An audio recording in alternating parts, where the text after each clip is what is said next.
Our episodes deal with serious and often distressing incidents.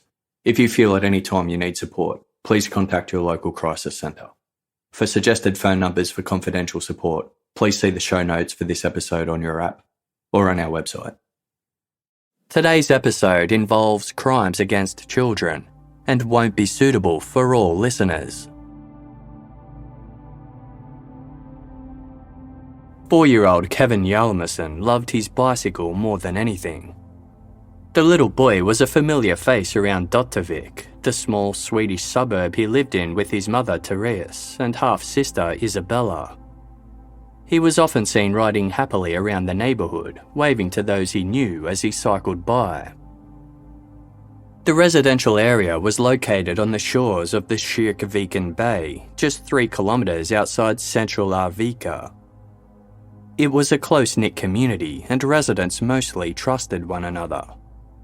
Therefore, it was common practice for the local children to play around town without supervision, provided they steer clear of the main roads and lake.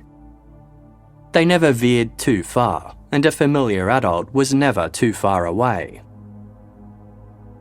Sunday, August 16, 1998 was the last day of holidays before school returned for the year, and the sun made a much welcome appearance. It was the perfect opportunity for Kevin Hjalmarsson to play outside on his bike. After breakfast, he rode over to meet his friend Robin, and the two played all morning before Kevin went to his grandparents' house for lunch. Afterwards, he ducked home, where his mother Therese was busy preparing for Isabella's return to school the following day. She agreed to let Kevin go out again, as long as he didn't stay out too late. By 6:30 p.m, Kevin hadn't returned home, and Therese was starting to worry. Hoping he just lost track of time and was busy playing somewhere, she enlisted Kevin's grandparents to help her look around town. They searched Kevin's usual haunts, including the playgrounds, local school and football field, but there was no sign of him anywhere. The football field backed onto Kyrkviken Bay, a large lake dotted with trees and walking paths. They followed the path towards the lake, where his grandmother noticed something propped up against a grassy mound behind a small wooden shed. It was Kevin's bicycle, his prized possession which he took with him everywhere. Dread washed over Kevin's family. They called Kevin's name, but there was no response. Something must be horribly wrong. There was no way Kevin would stray too far from his beloved bike. Like the other children in the neighbourhood, Kevin was strictly forbidden from playing near the lake, a rule he happily obeyed as he couldn't swim and was afraid of the water. However, a sailboat was bobbing in the water, and his family wondered if Kevin might have been interested enough to get a closer look. They trepidatiously headed towards the lake, calling Kevin's name repeatedly as they walked. At the shore, Kevin's grandfather glanced over towards an area of reeds and slumped over in shock. There, lying face down on a wooden pallet amongst the reeds, was Kevin.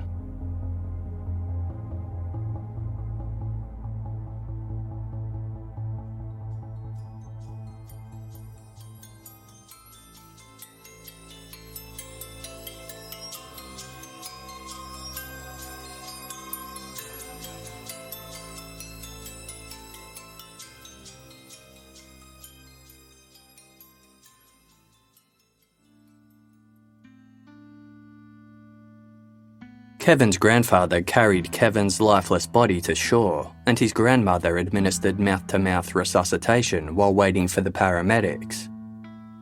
Kevin was rushed to hospital, but all attempts to revive him were fruitless. At 11 p.m, he was officially pronounced deceased, with the cause of death determined to be drowning. It was standard protocol for local law enforcement to look into drowning incidents, and as soon as investigators saw Kevin's body, they knew this wasn't a typical drowning case. For starters, Kevin's shoes and one of his socks were missing. There were also visible injuries to the front of his neck and abdomen. While it was possible that these injuries were caused by his body rubbing against the wooden pallet as it moved in the water, this was unlikely. The pallet Kevin had been found lying on was in water approximately 20 centimetres deep. When his grandparents found him, only his left hand had been trailing in the water while the rest of his body was afloat on the pallet. Even though Kevin couldn't swim, it didn't make sense that he could have drowned in such shallow water. An official autopsy confirmed investigators' suspicions. The whites of Kevin's eyes showed clear signs of bleeding, which is a telltale indication of strangulation. There were also bruises to his genitals and signs of sexual assault, as well as sand in his underwear. This wasn't a tragic drowning accident at all, but a cold-blooded murder. The area where Kevin's body was found was cordoned off, although authorities kept it under wraps that they were investigating the boy's death as anything other than an accident. The local school was right next door, so parents and children arrived to a dramatic scene when they returned for the school year on Monday morning. As officers assessed the area, 2 students approached and handed over a pair of black Velcro-strapped sandals and a single purple sock.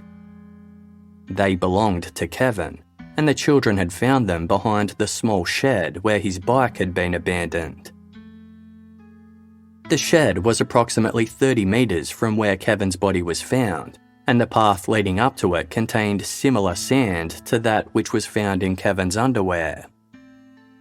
This led investigators to theorise that he could have been killed near the shed before being moved to the pallet.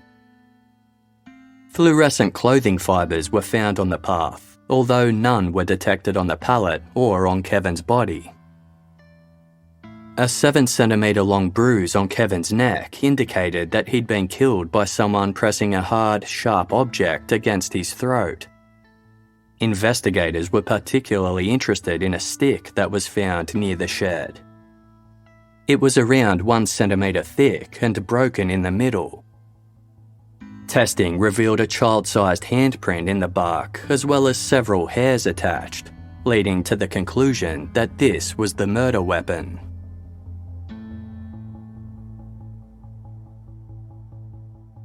Given the proximity of the crime scene to the school, the rumour mill soon went into overdrive. Police had been canvassing the neighbourhood to question people about what they'd seen on Sunday afternoon, making it obvious that this was no open and shut accidental drowning. On Thursday, August 20, local suspicions that something more sinister was at play were confirmed when a press conference was held to announce that the police were now treating Kevin's death as a sexual assault and murder. Kevin's parents were grief-stricken. They had separated before he was born, but his father Patrick had recently moved closer to Kyrkviken to focus on his relationship with his son. The two had been growing closer, and to have Kevin suddenly snatched away left Patrick so overcome with sorrow that he was unable to leave the house. Kevin's mother, Therese, shied away from the media to focus on her grief and take care of her daughter, while also trying to process unfounded accusations of neglect. Though much of the community were supportive, some parents were openly questioning how Therese could have left Kevin unsupervised. She was accused of partying instead of taking care of her children. Others cruelly labelled Kevin's grandparents as drunks, and some went as far as to comment, "It was no wonder that he died." This cruel gossip exacerbated Therese's already overwhelming grief. As most child murders are committed by someone known to the victim, protocol dictated that Kevin's family were looked into. Not only did they all have verified alibis, but police found nothing to suggest that they were anything other than loving and supportive, and they were quickly ruled out of the investigation. Police had been trying to piece together Kevin's last known movements, but this was no easy task. Kyrkviken was a relatively lower socio-economic area, and many residents didn't trust the police as they felt they'd been overlooked when making reports in the past. Eventually, investigators found some who were willing to talk, and a timeline was established. After Kevin left his mother's house on Sunday afternoon, he met up with a friend named Robert. Just before 4 p.m, the pair rode their bikes to the home of Kevin's best friend, Robin, and asked if he wanted to come out and play. Robin wasn't allowed to, so Kevin told Robin he'd come by the next day instead. He and Robert then ran into a 13-year-old they knew named Felix, not his real name. The boys looked up to Felix because he owned an impressive BMX bike with Spider-Man handlebars. When Robert left to go home, Kevin was still with Felix.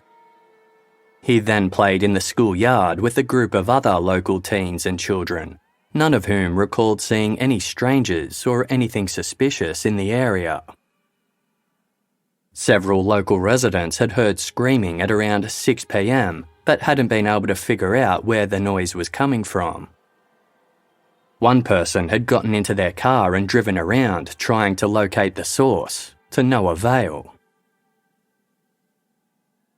The injuries to Kevin's genital area indicated the crime may have been sexually motivated. There were 3 known pedophiles who resided around Dr. Vic, one of whom lived just 100 metres from Kevin's home. According to witnesses, this individual was seen at around midday on Sunday holding Kevin's hand and helping him cross the street. However, he had a verified alibi for that evening, as did the other 2 known child sex offenders. Plus, there was no evidence linking any of them to the murder weapon. Daily press conferences were held to keep the public and media up to date with the latest developments in what came to be known as the Kevin case, but the details of how Kevin died were withheld. Given the sensitive nature of the crime, lead investigator Rolf Sundberg decided that a restrained approach was best, to prevent hysteria and keep speculation to a minimum. Police appealed for anyone with information to come forward, but all they got was a series of false leads. One woman implicated her partner in the crime, while another claimed a hitman had been hired to kill Kevin. There was no evidence to support either of these claims. Questions were soon raised as to whether Kevin had been sexually assaulted at all. The pathologist who'd initially examined Kevin's body had detected white liquid around the 4-year-old's rectum and had partly based the sexual assault diagnosis on this evidence. Upon closer inspection, he realised the liquid was actually from the thermometer that had been used to determine Kevin's approximate time of death. Police were under immense pressure to make an arrest. Not only was Kevin's death starting to make national headlines, the community had become cloaked in fear. Children were no longer allowed to play or walk to school unsupervised, with their parents on edge that a child killer was on the loose. Adding fuel to the fire were rumours and tip-offs that immigrants were responsible. Several of the children last seen playing with Kevin were refugees, including 13-year-old Felix. Theories arose that one of the foreign children had murdered Kevin but were refusing to admit to it because their parents had threatened to kill them if they owned up. These children had fled from war-torn countries where they'd witnessed all kinds of atrocities, and some believed this could have influenced their behaviour. Although police were eager to dispel these rumours to quell any growing xenophobia, interviewing these children proved difficult. Not only were there cultural differences, but given the children's experiences with war, some of them had learned not to trust authorities. It was clear to police that some of them weren't telling the truth. They just couldn't tell if this was because they genuinely had something to hide, or because they simply didn't want to get into trouble. It soon came to light that the children who'd handed in Kevin's shoes to police only knew they were behind the shed because Felix had told them so. His knowledge about the shoes, along with the fact that he was one of the last people seen with Kevin, led to rumours that Felix had something to do with Kevin's death. However, Felix told police he didn't hang out with Kevin at all. If witnesses claimed they saw the two of them together, they were mistaken. He had indeed been riding his BMX bike around town, but he had gone to the library at around 6 p.m. before heading home. Having successfully eliminated Kevin's family and known sex offenders from the investigation, police focused on the children who had been seen playing with or near Kevin on the night of his death. However, questioning young children regarding criminal matters is challenging at the best of times. Not only did the children's limited vocabulary make it difficult to have straightforward conversations, but police also had to avoid asking any leading questions. Complicating matters further was the fact that many of the children weren't allowed to play near the lake, so they lied and told police they weren't in the area. They changed their stories constantly, sometimes implicating other children, then later taking it back. With some parents flatly refusing to let their children speak to the police, they were urged to speak with their children themselves and report anything that could be of interest to the investigation. The police weren't used to questioning children regarding such serious matters, and they didn't know how to interpret their constantly changing answers. Unsure what to think or how best to proceed, they enlisted the help of professionals who were trained in dealing with children, including those with different cultural backgrounds. They brought child and family psychologists on board, as well as social workers and representatives from charity organisation Save the Children. Ingrid Harrison was a child psychologist trained in dealing with victims of sexual assault, and she was tasked to assist police with the interrogations. It was important that she built rapport with the children so they felt safe and comfortable enough to talk. Harrison, along with some of the others on the interrogation team, spent time playing with the children and chatting with them over barbecues, fishing excursions, and soccer games. Toys, video games, and sweet treats were brought into the station to help put the children at ease.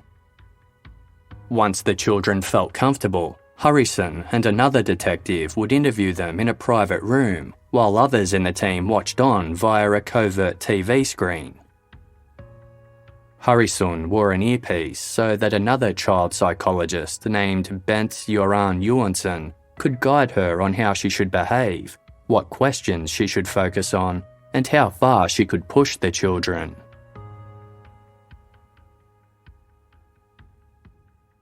For many of the children, Kevin's death was difficult to comprehend, although they understood that he would no longer be around. Kevin's murder was a hot topic around the neighbourhood, and Kevin's best friend, 5-year-old Robin Dalian, had heard plenty of the stories that were floating around. His 7-year-old brother Christian had just started school and came home every day rehashing everything that he'd heard in the schoolyard. Police had stopped by to question Robin and Christian several times, as Kevin visited their home on the afternoon he was killed. Robin hadn't been allowed to go out and play as his family had guests over for dinner. Robin and Christian's father, Vina Dalian, told police that after dinner the boys had played outside with the children of their guests. They then all left to go on a fishing trip. While they couldn't provide any information about the night in question, Vina agreed to make note of anything his sons might mention that could be of any interest to police. Unlike some of his neighbours, he trusted law enforcement and wanted to help in any way possible. According to the book The Story of the Kevin Case by Andreas Slett, on Saturday, August 22, 6 days after Kevin's death, Vina was driving the boys to buy some sweets when he overheard Christian say, I saw Kevin standing and talking to some big guys on the day that he died. Realising this was exactly the kind of information that could be helpful to the police, Viner immediately rerouted the car towards the police station. Just before they arrived, Robin suddenly announced, "I saw them murder Kevin." Viner was taken aback. He didn't think his sons had been playing down by the lake on the night Kevin was killed, but Robin insisted he was telling the truth. Viner didn't want to take any chances. Perhaps the boys had ridden to the lake while they were playing in front of the house after dinner. He figured the boys could tell the police what they knew, and the police could then figure out if any of the information was useful. At the station, Robin and Christian were taken into separate rooms to tell police what they knew. Robin was accompanied by his stepmother, Eva. She and Viner had recently married, and they had main custody of the two boys, who also split their time with their mother, Annika. The police probed Robin to tell them everything he knew about who killed Kevin, but Robin was reluctant. Eva reassured him he wouldn't get in trouble if he admitted he had rode his bike down to the lake. Robin denied doing so, but then said, "They didn't listen." "Who didn't listen?" the officer asked. Robin responded, "The one who murdered Kevin." He said there were two boys. One wore all black, while the other wore grey pants and a black jumper. Robin had watched as they stabbed Kevin in the stomach. Given that Kevin had died by strangulation, this was obviously incorrect, but police weren't prepared to rule Robin's account out. Due to his age, it was possible that he was simply getting the details of his story mixed up. Meanwhile, in the other room, Christian told police that on the night of Sunday, August 16, Robin had told him that he watched Kevin's murder. It became clear to police that the brothers could be the key witnesses they'd been waiting for.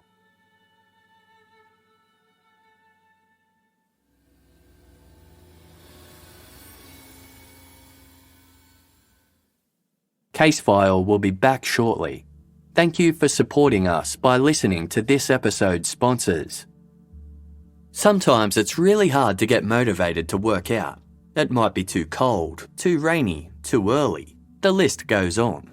Whatever the reason, Peloton has a team of world-class instructors ready to motivate you 24/7 through every workout, whether you're a regular at the gym or just getting started.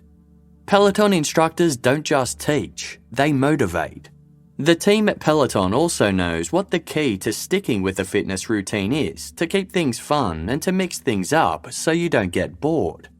They have thousands of live and on-demand workouts, and you can find the perfect soundtrack to accompany your class.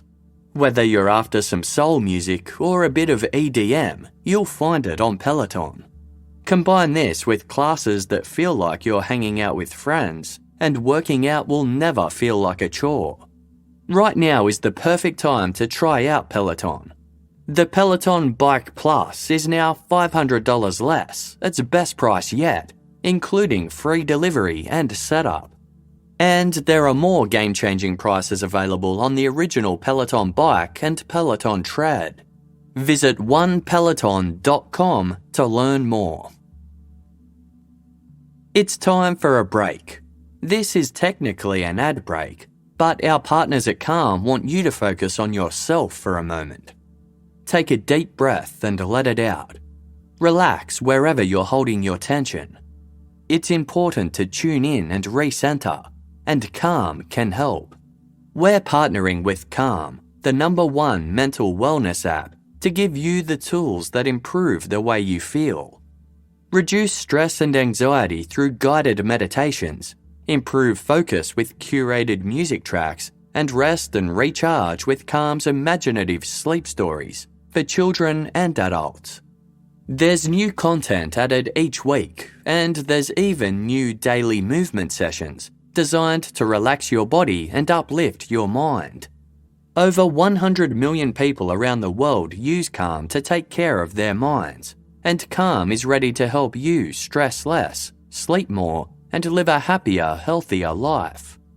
For listeners of the show, Calm is offering an exclusive offer of 40% off for a Calm premium subscription at calm.com/casefileuk.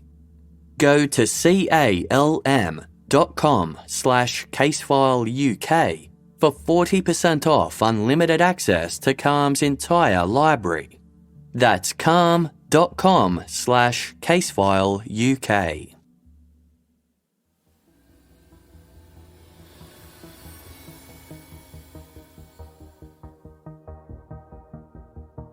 The news that Robin had witnessed Kevin's murder came as such a shock to his stepmother Eva that she had a panic attack and had to be administered to a psychiatric ward. She was overcome with fear that whoever had killed Kevin would target Robin next to ensure his silence. She was heavily sedated and held in the hospital for 9 days. Police visited Eva in hospital and asked if she remembered the boys saying anything about seeing Kevin's murder on the night that he died. She recalled that Christian might have said something about Kevin's murder on the night it happened. When pushed, she also conceded that Christian's clothing might have been wet. For the police, this was a major breakthrough that proved the brothers really had witnessed the murder. Police took Robin to visit the scene of the crime, hoping it would jog his memory, but his story changed constantly, leaving more questions than answers. They took him to Kevin's neighbourhood and asked if he could identify the killer, but Robin simply knocked on doors at random. They showed Robin the yearbook from the local school and asked if he could identify the person who had killed Kevin. He first pointed to one boy, but then changed his mind and pointed to another. None of the perpetrators he singled out shared any physical characteristics, making it clear that Robin was just pointing to pictures at random. Robin then changed his mind completely and said the killer wasn't in the yearbook at all. With very little physical evidence to go on, police knew their best chance of solving the case was to find reliable witnesses. Robin began telling the police that his brother Christian had also seen Kevin's murder. Christian initially denied seeing anything, but finally admitted that he had been with Robin on the night Kevin died. They had seen him get into a fight with a group of other local kids. Police narrowed their focus onto 8 young individuals who had been spotted playing in the area on the night of the crime. They picked the children up from school and took them to the station so they could interview them without parental influence, a decision that was harshly criticised. The spotlight was soon placed on 2 13-year-old boys named Marios and Matthias, who had been seen near the lake around the time Kevin went missing. When questioned by police, they gave evasive answers and constantly changed their stories. Police became increasingly convinced that the 2 friends were lying to cover something up, but they had no evidence to prove it. They searched the boys' homes and confiscated several items of clothing for forensic testing. Nothing of interest was found. The handprint on the stick that was believed to be the murder weapon was compared to several of the children last seen with Kevin, but there were no matches. Instead, it was theorised that Kevin himself might have held onto the stick while trying to fight off the attack. As Kevin's prints weren't ever taken, this couldn't be determined with certainty.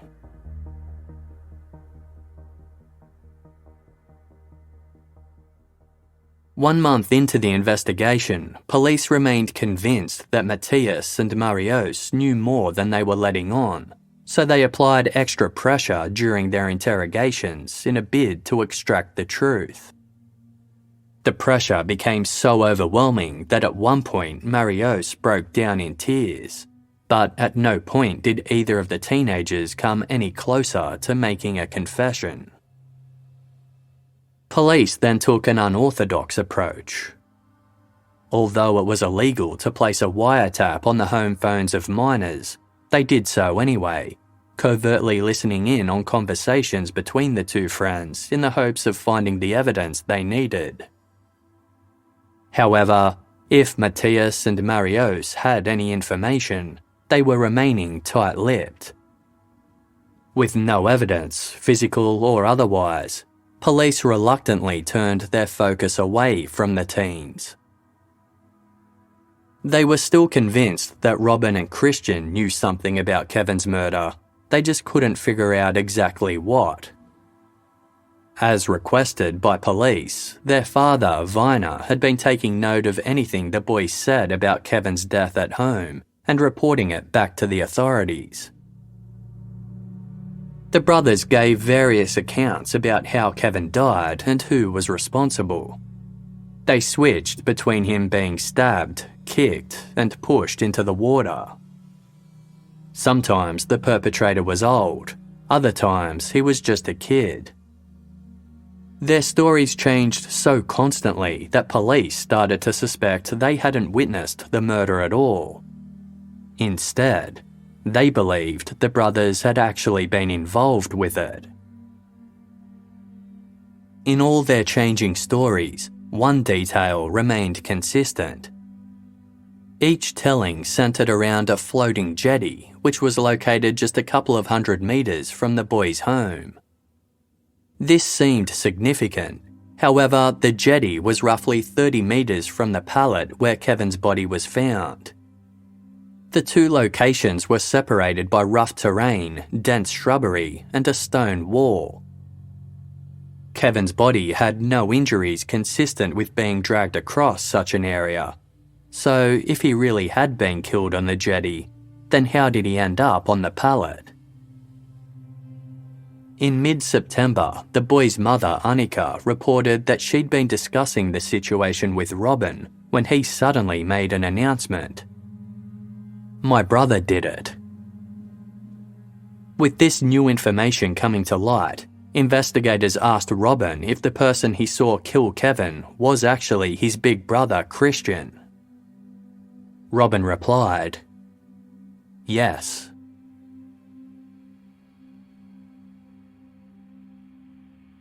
Two months into the investigation, lead investigator Rolf Sundberg hired Sven Åke Christiansen, a professor of psychology at Stockholm University who had specialised knowledge in interrogation techniques and had worked with police on murder investigations in the past. Christiansen had also conducted extensive research on the subject of repressed memories.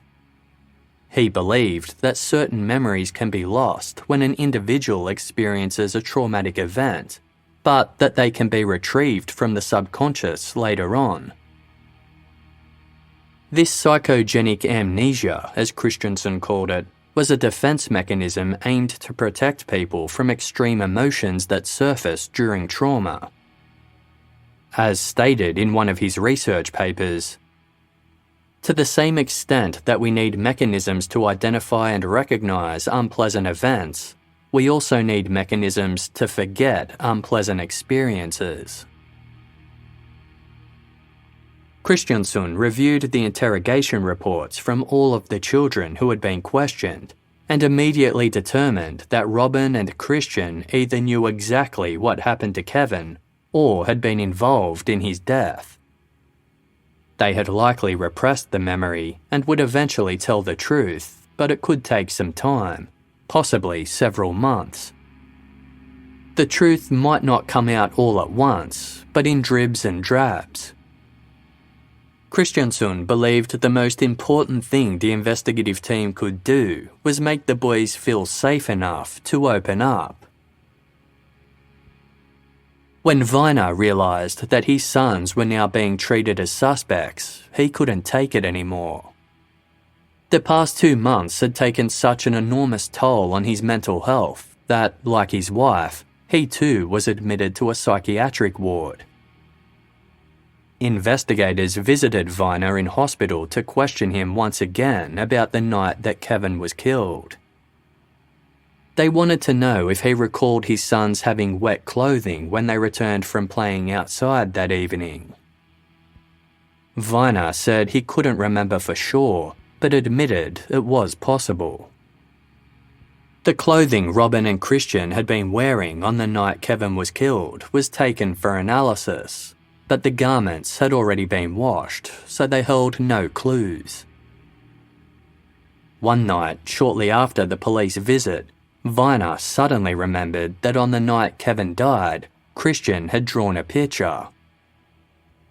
It was of Kevin's body floating in the water near the jetty.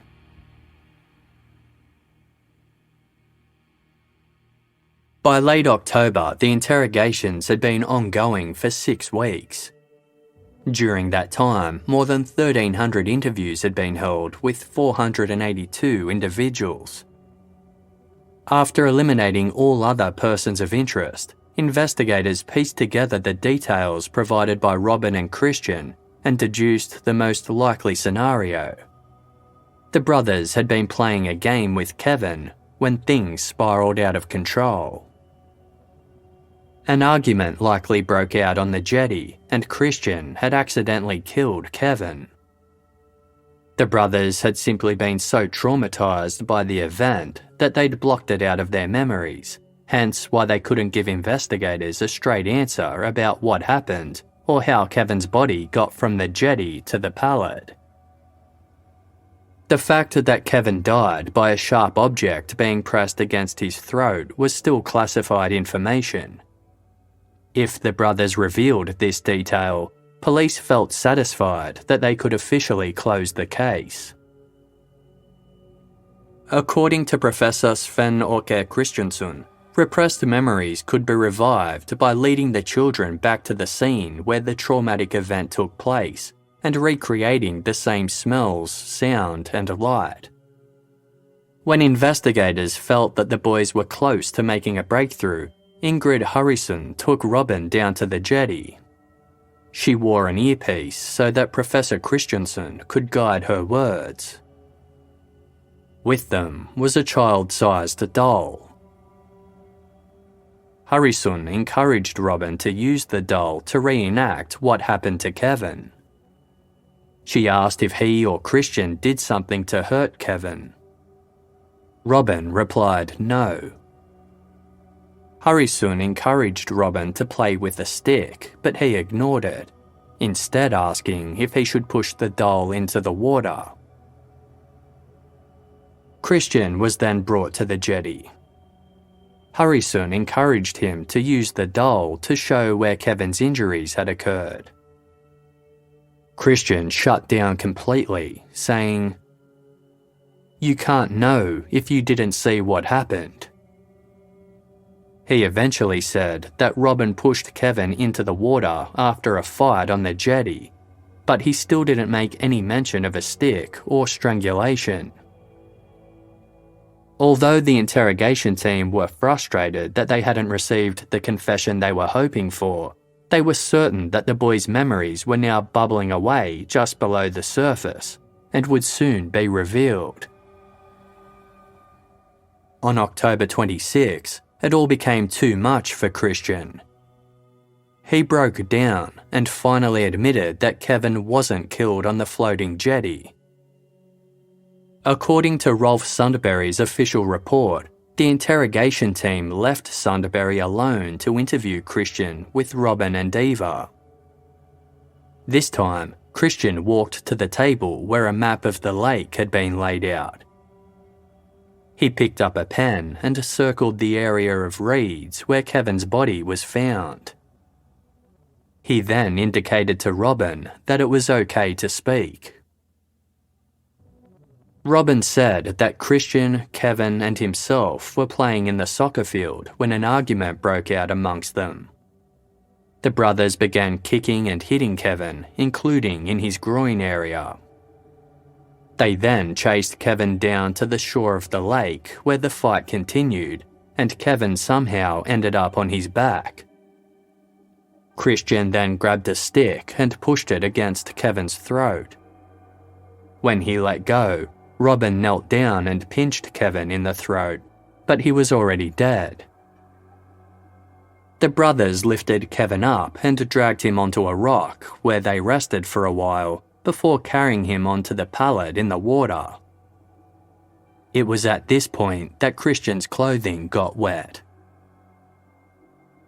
When Sundberry pointed out to Robin that this account differed from his most recent story, Robin replied, "That was not true. Everything else is true." The following day, a press conference was held to announce that 2 young brothers had admitted to killing 5-year-old Kevin Hjalmarsson. It was the first time in modern Swedish history that a child had been blamed for killing another child, and the authorities knew they had to choose their words carefully. Instead of labelling it a murder, they announced that Kevin's death was the result of a game that had gotten out of hand. Due to the age of those responsible, there would be no trial and their identities would not be revealed. Sundberry urged, "This investigation only involves victims. I therefore implore the media to show restraint and consideration towards Kevin's relatives, as well as the children involved and their relatives." Despite their names being suppressed, there was no hiding Robin and Christian's identities from their fellow residents of Arvika. The community wanted nothing to do with the boys or their family, and some people wanted revenge. It wasn't safe for the family to return home, so Robin, Christian, Vina and Eva were moved to a treatment facility outside of town while authorities figured out the next steps. The boy's mother, Annika, was relocated nearby, but she was only allowed to see her sons for scheduled visits. A team of 11 staff were assigned to help the family process what had happened. Robin and Christian couldn't grasp the situation and kept asking when they'd be going home. Robin continuously asked when he'd be able to see his bike again. Speaking about the case, Rolf Sundberry later commented, "After all the conversations we had with children, I realised that children are fully aware of their actions. In the Kevin case, the boys knew they weren't playing a game. They knew that if they did something in a certain way, it could lead to death." Robin and Christian were both subject to various tests, including MRIs and EEGs, to check for any brain damage or abnormalities. Authorities were interested in figuring out why the brothers had killed Kevin and whether they presented a danger in the future. In April of 1999, a special program titled Project Staircase was developed to help Christian and Robin come to terms with what they'd done and to help integrate them back into society. As part of Project Staircase, the boys would move with Vina and Eva into an apartment within a treatment facility, while a team of assistants would live in the apartment above. The assistants would monitor the family's movements from 9 a.m. to 8 p.m, taking note of everything from their daily activities to their interactions to the boys' toilet breaks. Robin and Christian would undergo daily therapy sessions where they'd be asked how they felt about Kevin's death. The aim was to help them process what had happened without fear of judgment or rejection. They'd soon be allowed to return to school on 2 conditions. An assistant would accompany them in the classroom every day, and they weren't allowed to tell any of their classmates about Kevin or their involvement in his death. 5 months into Project Staircase, Christian was in his daily therapy session when he suddenly made a revelation. The reason he had taken so long to confess was because his father had instructed him and Robin not to tell anyone how Kevin had died. The authorities were stunned. From early on, they had suspected that Viner might have been covering something up and that he may have been the one who carried Kevin's body from the jetty to the pallet. Christian's revelation only strengthened their belief. Deeming Viner unfit to be a parent, Robin and Christian were taken out of the clinic and temporarily put into their mother's custody. Viner adamantly denied having any involvement in Kevin's death or telling the boys to lie about their involvement. The authorities decided the brothers would be best placed in foster care and set about finding suitable placements. However, when prospective families found out who Robin and Christian were, they wanted nothing to do with them. Nobody felt safe having a child killer in their homes. Eventually, the decision was made. Christian would live with his mother, while Robin would remain with Eva and Viner. The brothers could see one another on weekends. In early 2000, Project Staircase officially disbanded, and the families were free to live without daily supervision for the first time in over a year. However, they still had to abide by strict rules. Under no circumstances was anyone to reveal their involvement with the Kevin case. If an outsider ever found out their secret, a crisis plan was put in place. The boys were also forbidden from returning to Arvika until they turned 18, but at this point, it didn't matter anyway. None of their friends wanted anything to do with them. Although neither brother initially had any recollection of the event, they believed it was possible that they'd blocked the memories out, as investigators said. As years began to pass, the whole situation remained shrouded in mystery. Christian and Robin weren't allowed to talk about it with friends, and their parents seemed eager to put it all behind them and move forward. But every now and then, when life felt normal again, an unexpected abusive message would find its way into their letterbox or email accounts to remind them of their dark past. By the time Robin was 10, his niggling concerns had developed into full-blown doubt that he was capable of hurting his best friend. It just didn't feel possible that he could have absolutely no memory of such a significant event. He wondered if he'd simply witnessed the crime and gotten his stories mixed up. At the same time, he was plagued by the question, what if it was me? Over the next few years, Robin started doing his own research about the case, using the internet to uncover any information he could get his hands on. The more he learned, the more he felt he couldn't be responsible. If he was capable of such horrific behaviour, he didn't want to live. Robin's mental health began to suffer, and he considered suicide. In contrast, Christian didn't want to dwell on the past. He tried not to think about Kevin's death, but there were some things he couldn't avoid. Ever since the police interrogations had begun, Christian's sleep had suffered hugely. He became so riddled with anxiety that he tossed and turned all night and could never fully relax. He was afraid of the dark and would wake up in a panic several times each night. According to the book The Story of the Kevin Case, one night not long after his confession, a forlorn Christian summoned his mother to the clinic where he was being housed because he had something he wanted to tell her.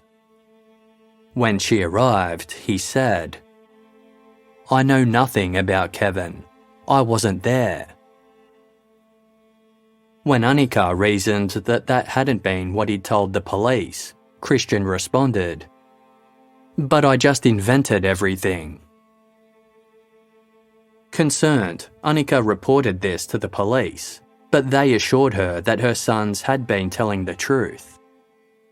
While the interrogation reports were confidential and they couldn't reveal exactly what was said, the police confirmed that Christian and Robin had provided descriptions of Kevin's death that only those responsible could know. A couple of years later, in 2001, the boys' parents asked to see the transcripts of the interrogations after one senior investigator contacted them to raise questions about the way things were handled. Lead investigator Rolf Sundberg refused on the grounds that the investigation was classified, and the parents didn't push any further. From the outset, they'd felt completely out of depth when dealing with the authorities. They had fully trusted the process and accepted that the necessary steps had to be taken to find Kevin's killer, even if it meant a few difficult months for Robin and Christian. Robin eventually fell in love with a woman named Mimi, and when he was 20 years old, the two welcomed a baby boy. However, the secret about his past continued to haunt him. Robin was under strict instructions not to tell Mimi about the Kevin case, and their relationship suffered as a result. By the time their son was 3 months old, Robin and Mimi broke up, with Robin given full custody. Christian had done his best to push the Kevin case to the back of his mind, but he found it impossible to live a normal life with such a huge secret in his past. By the time he was in his early 20s, the thought occurred to him for the first time. What if he didn't do it? Christian was still in close contact with the child psychologist Bent Göran Johansson, who he'd been seeing ever since the police interrogations. He voiced his concerns to Johansson, but he assured him he could put his mind at ease. There was no doubt that Christian and Robin were responsible. Professor Rickard Sjöberg specialised in neuroscience at Umeå University in northern Sweden, and he had a particular fascination with forensic psychology. In 2010, Professor Sjöberg became involved with a high-profile case that shocked Sweden to the core. Sture Bergvall, formerly known as Thomas Quick, was a Swedish man who confessed to committing more than 30 murders and cannibalising several of his victims. He was ultimately convicted for 8 of the murders and sentenced to psychiatric confinement. However, the confessions were made while Bergvall was undergoing psychiatric treatment in a mental health facility, and they only came about after a team of psychiatrists used recovered memory therapy to extract vague information from a heavily medicated Bergvall that could loosely tie him to the crimes. In the absence of any concrete evidence, the credibility of his confessions was hotly disputed, and when Bergvall retracted all of his confessions in 2008, there was no ground for the convictions to stand on. Professor Sjöberg was part of the team that criticised the memory techniques used in Bergvall's case, and all 8 of his convictions were ultimately quashed. It was deduced that the psychiatric team had essentially used leading questions to coerce Bergvall into believing that he remembered certain details about the crimes, when in reality he had no involvement whatsoever. Bergvall ultimately admitted he had lied about his involvement in the crimes because he enjoyed the attention, and because the medication he was on enabled him to confidently create the false stories. In 2013, Sjöberg began looking through the Kevin case and noticed there were distinct similarities between it and the Thomas Quick case. Not only did both cases rely strongly on repressed memories, but both investigations had been guided by the same memory specialist, Professor Sven Åke Christiansson. While Christensen's work on repressed memories had seemed groundbreaking at the time, this methodology had since come under fire. Research had revealed that the so-called techniques used by therapists to recover repressed memories also had the potential to create false memories of experiences that never happened. Professor Sherberry started reading about the techniques used to solve Kevin Hjalmarsson's murder and was immediately suspicious. There was simply no scientific evidence to support the interrogation techniques used against Robin and Christian. Research had also taught him that having multiple, long interrogations with children can be dangerous. The harder children are pressed, the more likely they are to tell police what they think they want to hear. Sherberry couldn't help but wonder, what if the brothers hadn't had anything to do with Kevin's death after all?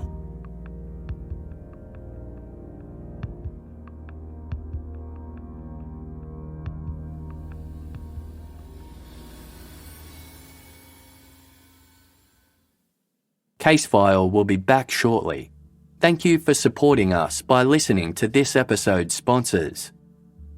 It was a night like any other for Casefile team member Jess. She ate dinner with her family, talked to the kids about school, and then suddenly she was gone, off to play Best Fiends in her bedroom. If you have fun playing Best Fiends, it's no secret why you sneak off to play. Best Fiends is a free-to-download mobile puzzle game with thousands of exciting levels for new adventures and challenges every time you play.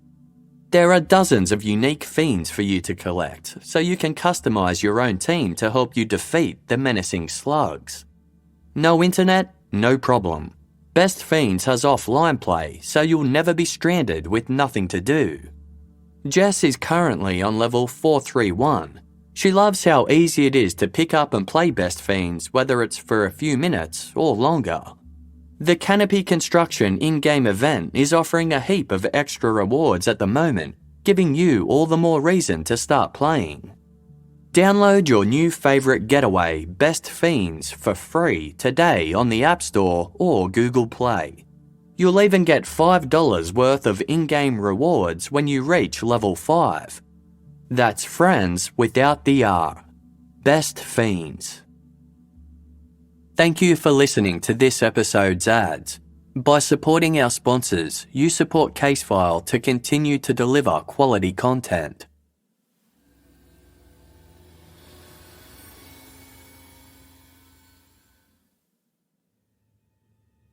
Professor Sherberry contacted Don Yusufson, a respected journalist whom he'd worked with on the Thomas Quick case, and told him about his suspicions.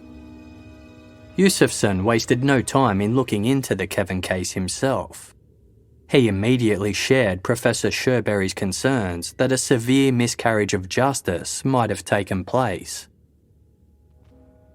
Christian and Robin's family had a strict no media rule, and they were near impossible to get in contact with. Don Yusufson persisted for 5 months, and eventually they agreed to speak with him. When the family learned of his intentions to make a documentary about the case, they were hesitant.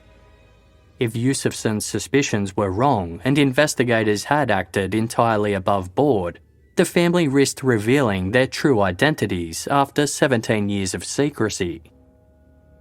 All their hard work would be undone, and Christian and Robin would be publicly outed as child killers. Yusufson made them a promise. If he and his team couldn't find any evidence to support their theory of a botched investigation, they'd forget about the documentary entirely. The family agreed on the condition that they didn't want updates until Yusufson's team had completed their research. Because the Kevin case was classified, the documentary crew had to use various sources to get their hands on the preliminary investigation. They eventually gained access to interrogation transcripts as well as some video footage of the interrogations. The more they uncovered, the more shocked they became. It was immediately clear that the interrogation team had acted unethically. The European Convention stipulates that children should only be interrogated once and never for a long period of time. Robin and Christian were interrogated a total of 30 times, with some interrogations lasting over 4.5 hours.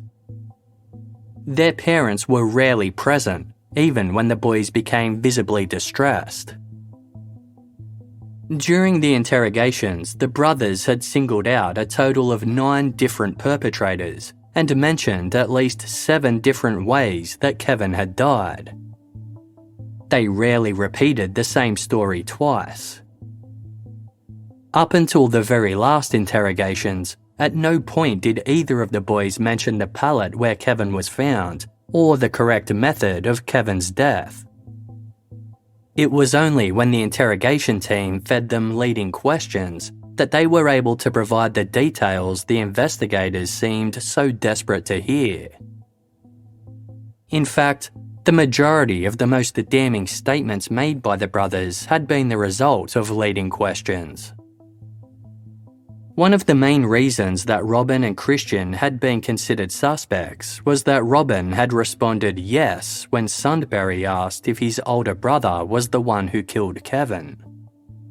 After being shocked by this response, Sundberry had proceeded to ask Robin 15 more times whether he saw Christian kill Kevin. Of those 15 times, Robin replied yes 8 times, but 7 times he said no.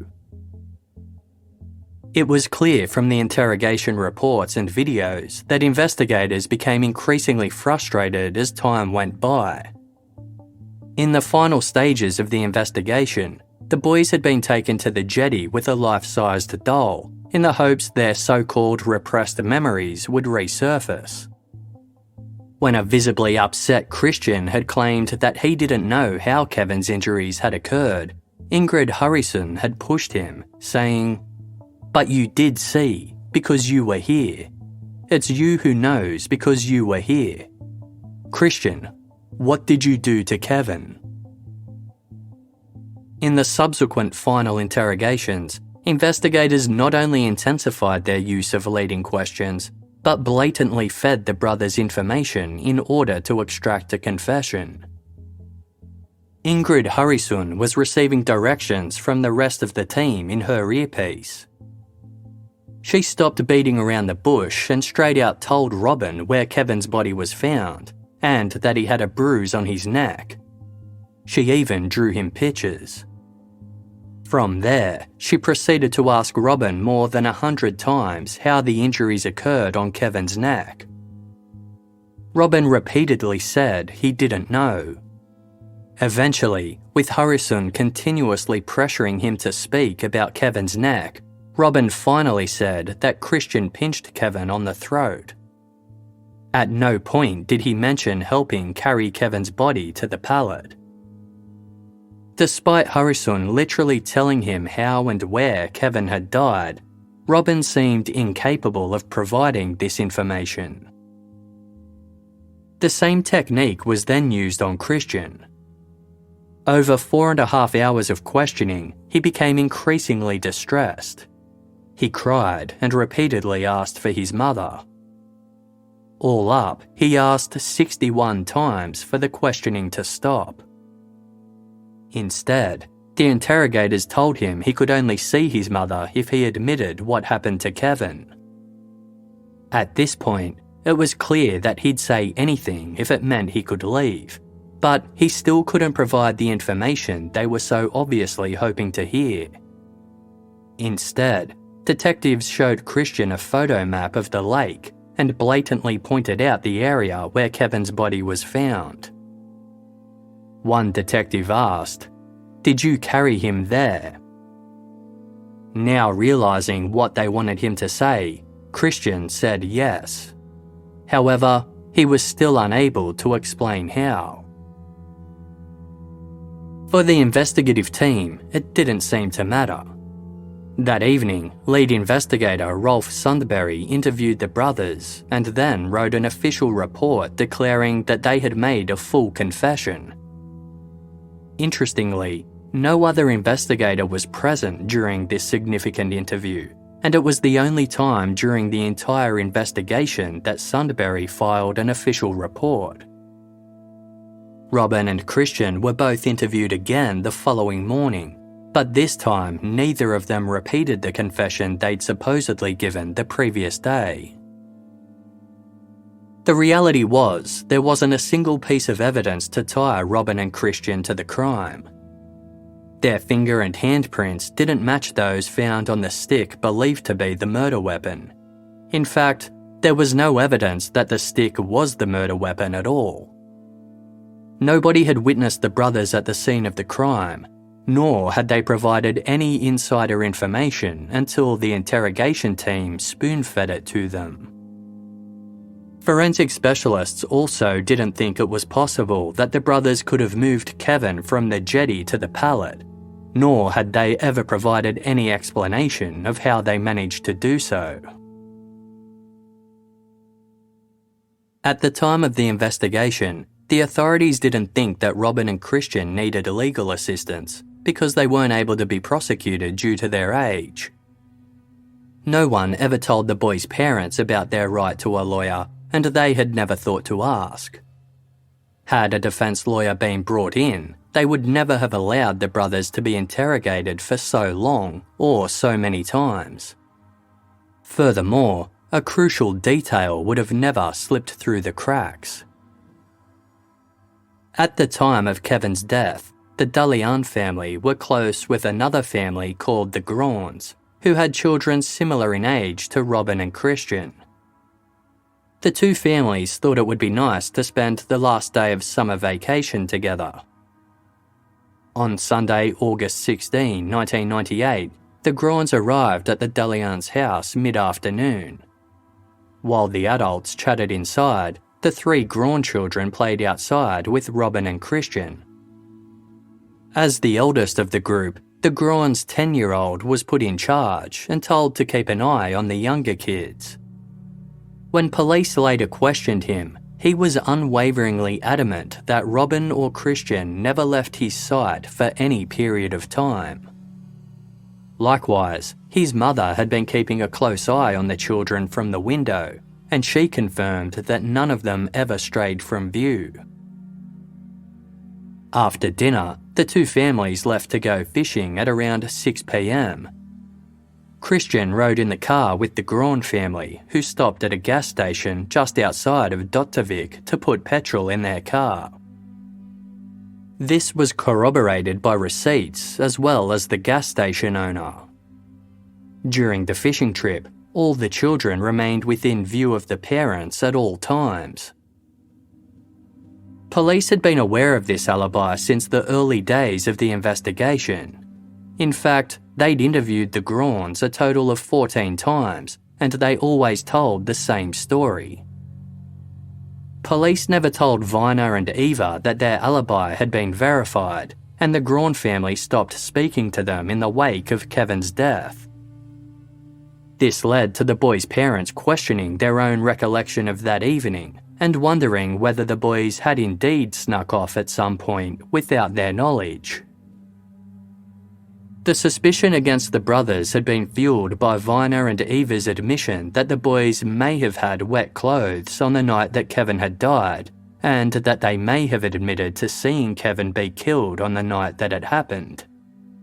However, these admissions had been made while Eva and Vina were heavily medicated and receiving treatment at a psychiatric facility. Police had persisted in asking probing questions despite knowing full well that they were taking sedatives and suffering immense stress. Not only had investigators acted unethically and overlooked a crucial alibi, they'd been quick to rule out a potential person of interest. On May 7, 1999, just 9 months after Kevin's death, a 50-year-old Dottavik resident was walking through the playground near the lake when they came upon a horrifying incident. A 3-year-old boy was being raped in the sandpit. The witness scared the perpetrator off, but managed to catch a good glimpse of him as he fled the scene. It was Felix, the same 13-year-old boy who had been spotted with Kevin Hjalmarsson on the night that he was killed. Felix fled across the nearby border to Norway, but soon returned to Autopsy and turned himself in. He admitted to the crime, but given his age, he was sent to a treatment facility before returning to regular schooling. 3 years later, he was speaking to a classmate about the rape when he allegedly confessed, "I have done worse things than that."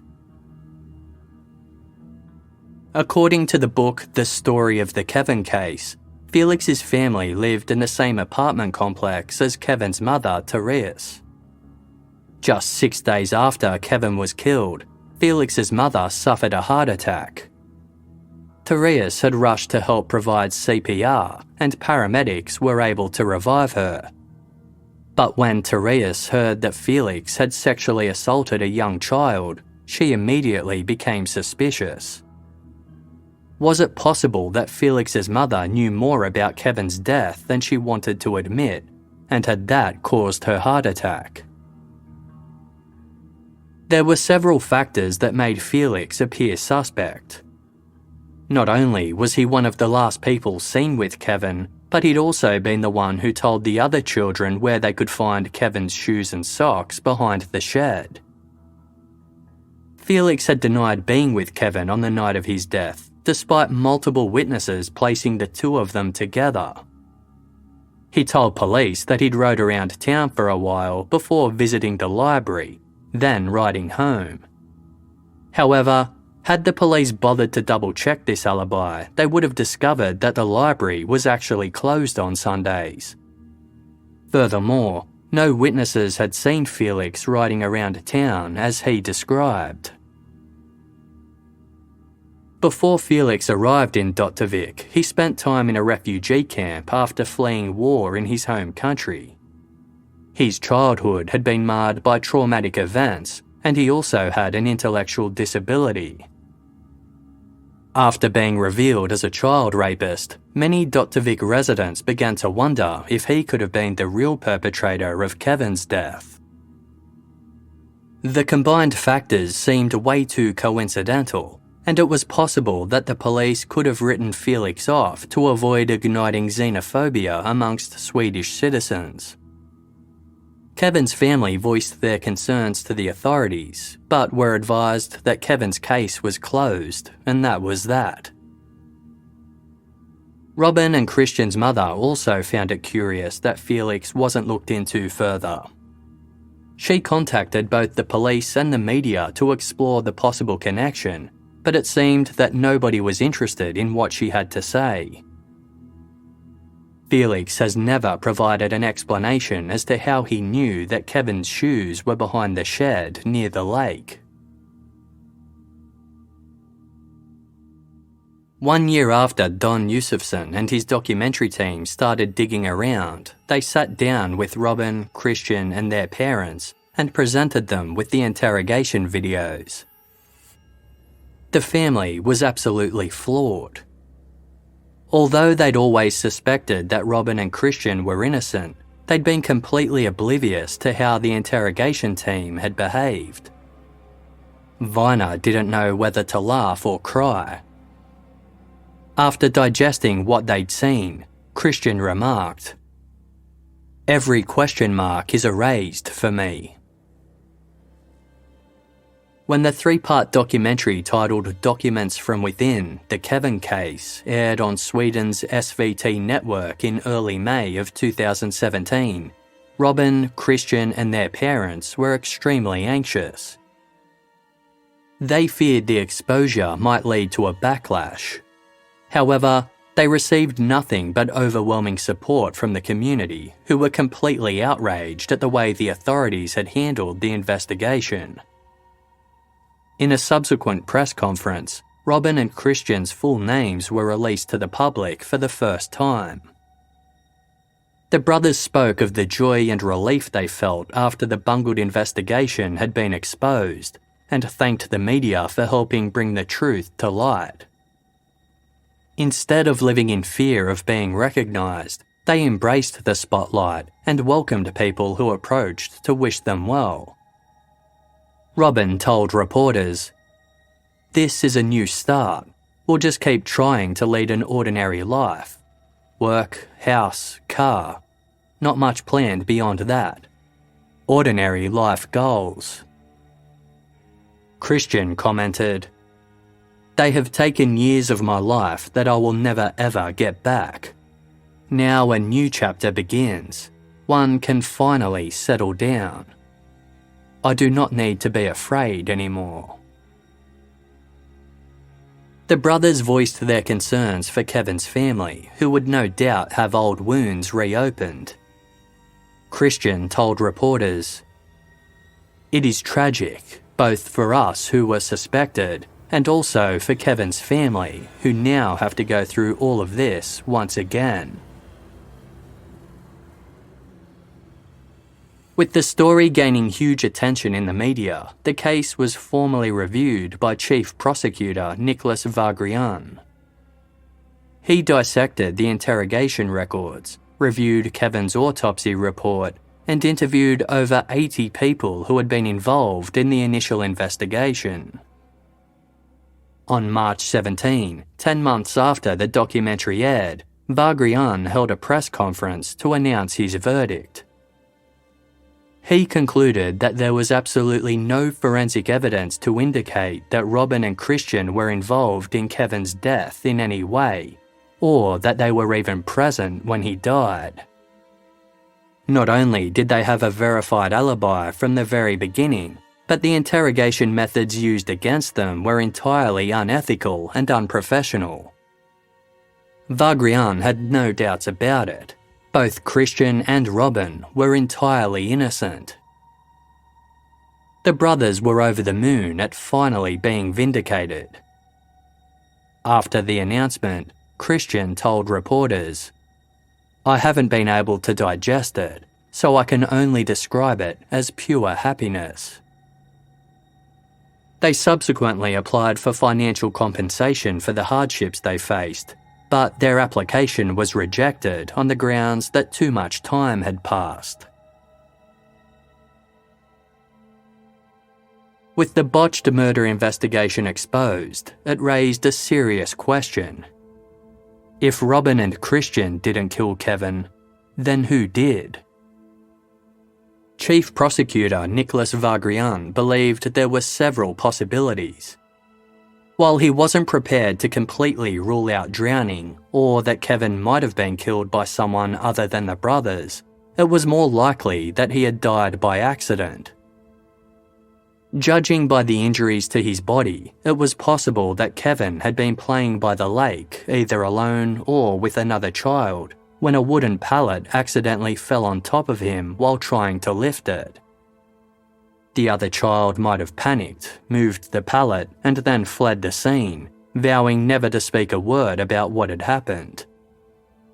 Alternatively, Kevin might have been playing with another child who could have sat on top of him, pushing his neck into the edge of the pallet and accidentally strangling him.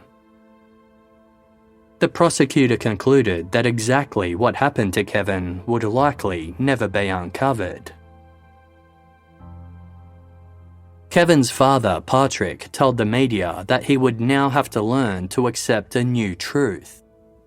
He remarked, "For almost 20 years I thought it was murder. Now it looks like it was child's play ending in an accident. Believing something for such a long time, then everything changes. It's going to be a process to get through." Christian, Robin and their parents wanted to do something to ensure that Kevin Hjalmarsson would be remembered not just as a name in a news headline, but as the happy, friendly and confident little boy they remembered him to be. They also wanted to heal the wounds that the case had created for the city of Arvika. With the blessing of Kevin's family, they created the Kevin Foundation, an organisation that would honour Kevin's memory while awarding 2 scholarships a year to vulnerable teenagers in Arvika in a field of their choosing.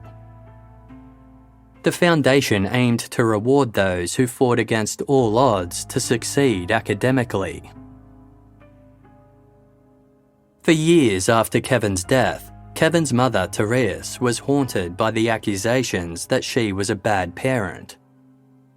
Those years filled with mourning and resentment had blended into one, and she looked back at them as a fog. After the truth was finally revealed, she was relieved to find solace with Eva and Vina, with whom she formed a close bond. Like them, Therese had reluctantly accepted the police explanation that Robin and Christian had confessed to killing Kevin, despite questioning it herself for 20 years. She was relieved that the truth had been exposed, even if it meant that the mystery of Kevin's death remained. When the initial investigation was underway, nobody made any objections to the way things were handled, and after Kevin's murder was solved, Rolf Sundberg was promoted to Chief of Vermland Police. 2 years before the documentary team re-examined the case, Sundberg suffered a head injury that affected his memory. Yet, he recalled that the brothers had been very clear about their confession and denied any wrongdoing.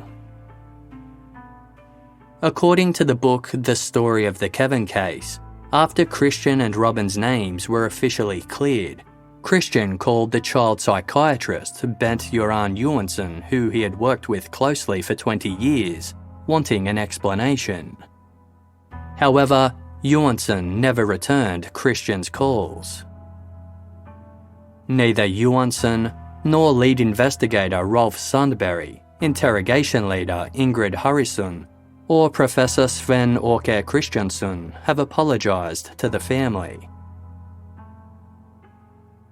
In March 2022, Robin and Christian were each finally awarded compensation of 1 million krona from the Swedish government in recognition of the wrongdoing. Announcing the payment, Sweden's Justice Minister said, "When the state makes a mistake, the state must take the consequences and try to put things right." Today, Robin and Christian are both fathers, a role they each revel in. They refuse to be bitter about the situation that impacted their childhood and haunted them for 20 years. When they were publicly declared innocent, their father Vina wiped tears from his eyes as he told reporters, "It's absolutely incredible. It's so wonderful after so many years. Finally, it's all right."